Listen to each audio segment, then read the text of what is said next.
Session 4. Economic Institutions. 1. Introduction. All societies have economic systems. Every society has access to natural resources in form of land, water, plants, animals, and minerals. Apart from having these resources, every society also has a system for determining who has access to these resources. There are rules governing access to resources in the environment or community, rules for transforming these resources into useful and necessary items through labor, and rules for distributing goods and services. Some economic systems require the use of money, while others do not. In simple and subsistence economies, access to and distribution of resources are done through simple and less structured means. However, in advanced societies, access to and distribution of resources requires a high level of structure and technology. In this unit, you will be learning about economic institutions in Africa. Learning outcomes.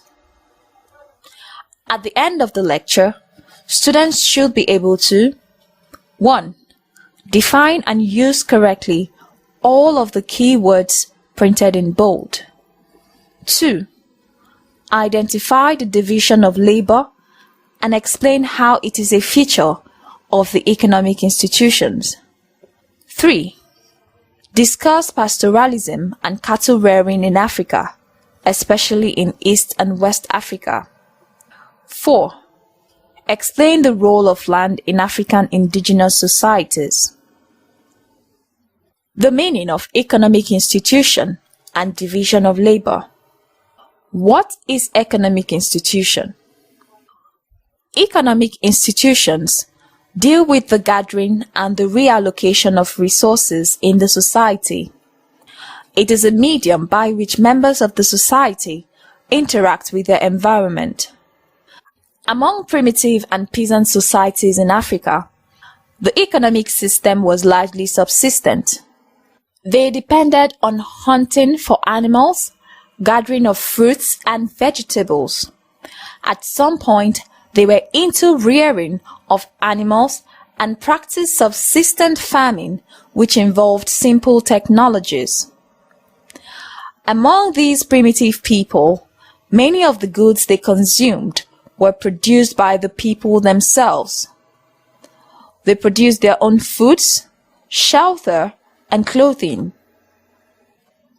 There were no forms of large production of goods and redistribution of these goods. As time went by, more advanced technologies and means of production were developed. Goods were produced in large quantities, and this necessitated redistribution and exchange. Although the organization of production or work differs from society to society, division of labor, specialization, and forced labor are crucial and typical features of all economic systems and institutions. Division of labor by sex. In every society, and in Africa in particular, division of labor is normally done by sex, that is, gender, and age. Based on sex, different tasks are assigned to men and women. In African societies, particularly in traditional settings, young girls are assigned chores that will prepare them for women's work. For instance, girls are required to assist their mothers in doing domestic work like cooking, washing of clothes, taking care of their younger ones, petty trading, and so on. As for the boys, they are assigned tasks that will prepare them for men's work, such as grass cutting, assisting their fathers in doing repairs in the home, security work for the family, and the likes. A regular pattern of roles or tasks assignment to males and females is that men are often assigned strenuous tasks while women are often assigned lighter tasks. For instance, it is men that normally go hunting, herding large animals, and clearing the fields for farming, whereas women do the cooking, fetch water, and gather vegetables and fruits for the family. The reason for the differentiation in the tasks performed by men and women, especially in primitive societies, could be due to the fact that men are perceived to be stronger than women biologically. Besides, women go through a lot of stress during child delivery, thereby depleting their energy. It should be noted, however, that assigning tasks by gender may not be strictly adhered to, as some women are often seen performing male-related tasks, while men may also perform female-related tasks. Division of labor by age. It is not all societies that base their division of labor on sex. Some use age as the basis for assigning tasks and roles to their members. Assignment of tasks and other responsibilities based on age set or age group is a common phenomenon in Africa. For example, among the Inyankusa, a pastoral society in southeastern Africa, Monica Wilson reported that boys from 6 to 11 years herd the cattle for their parents' village. Also, age sets are used to recruit men into military work and other security assignments, building of roads, farming, and harvesting of farm produce, and so on. Specialization of labor. Specialization of labor began when society members started to produce food.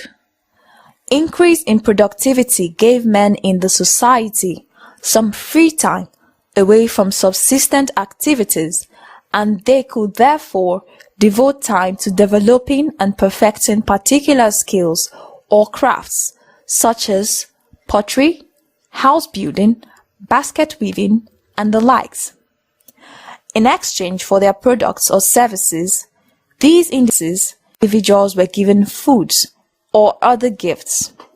An entire village or neighborhood may specialize in a particular product or service, which they then sell to their neighbors or other people. Today, however, specialization of labor is more advanced than these. Specialization of labor has brought about progress in human communities. It has brought about advance in health and medical matters, increase in farm yields, and so on. However, over-specialization may be dangerous because specialized individuals may become useless outside their field of specialization, or skills in their specialization may become obsolete.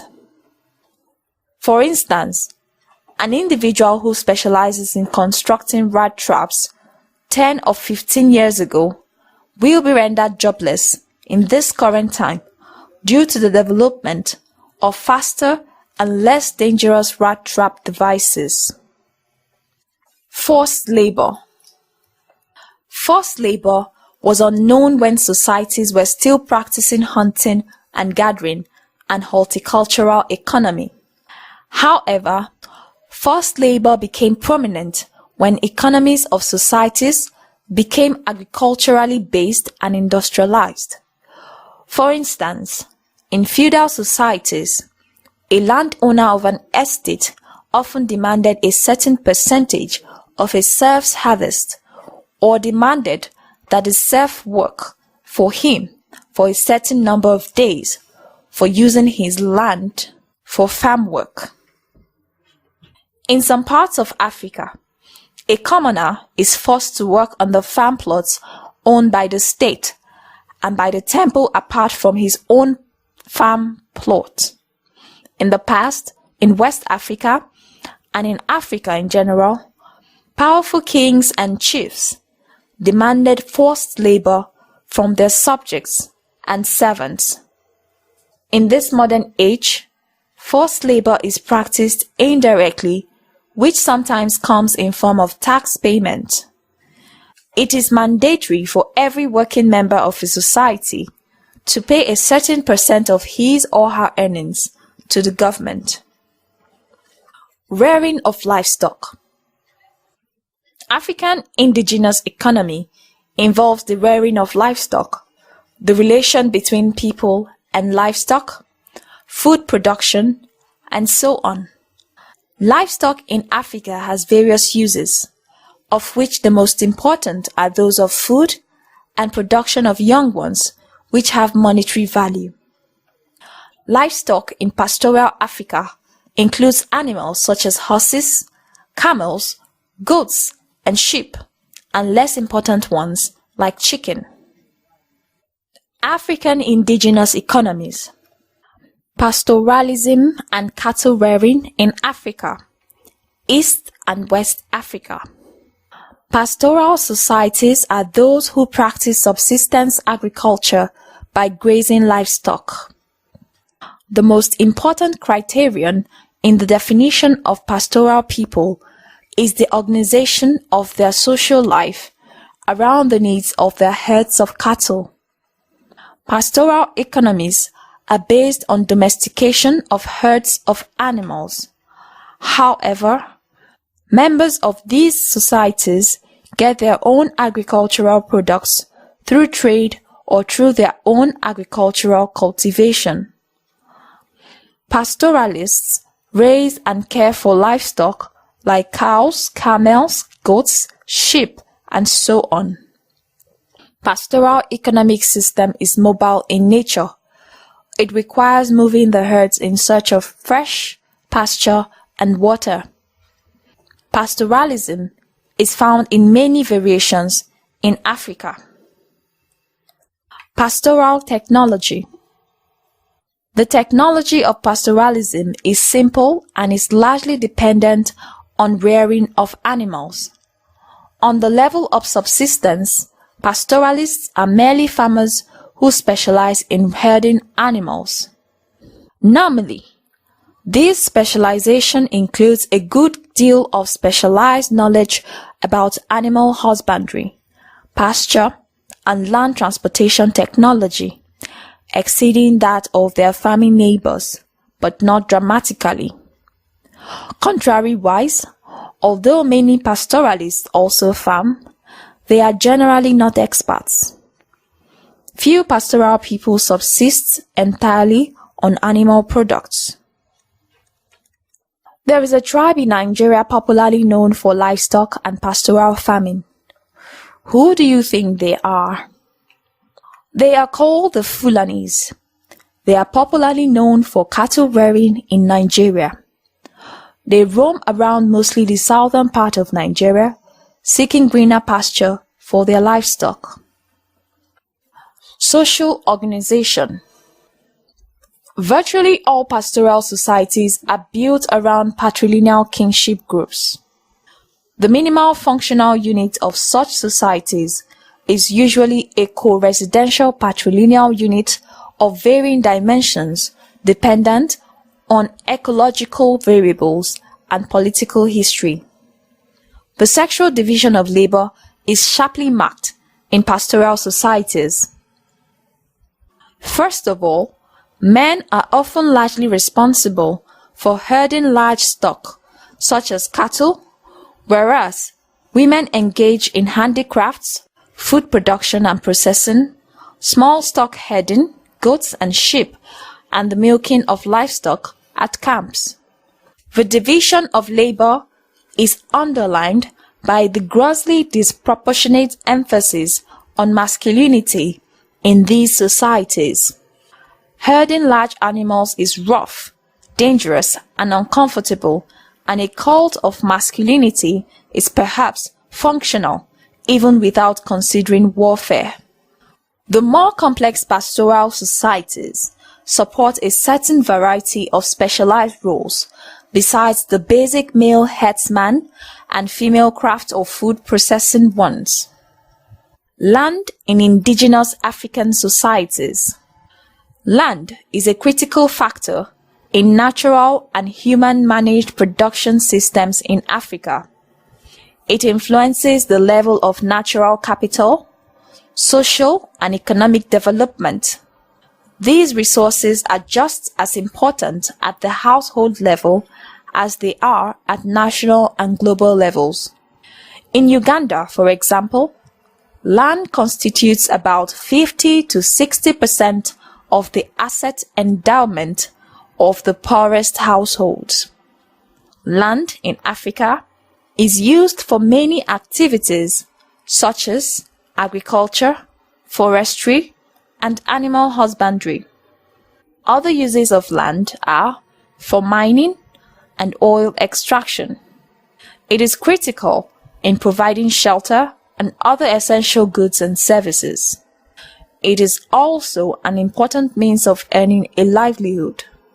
Land is critical to all aspects of human well-being.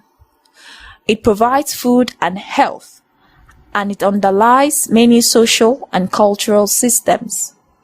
Access to land and the resources it offers is at the core of enhancing opportunities and choices, particularly for those who depend more directly on it. Study Session Summary. In Study Session 4, you have learned that 1.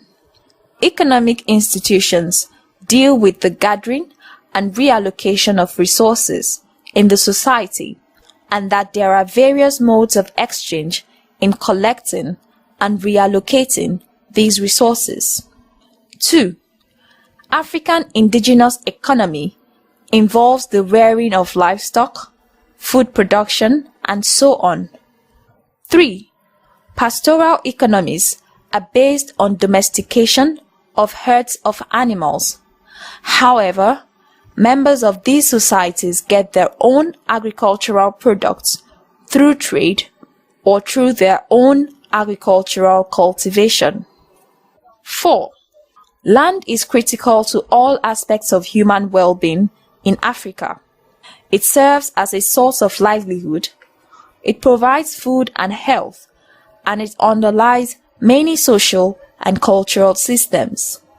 5.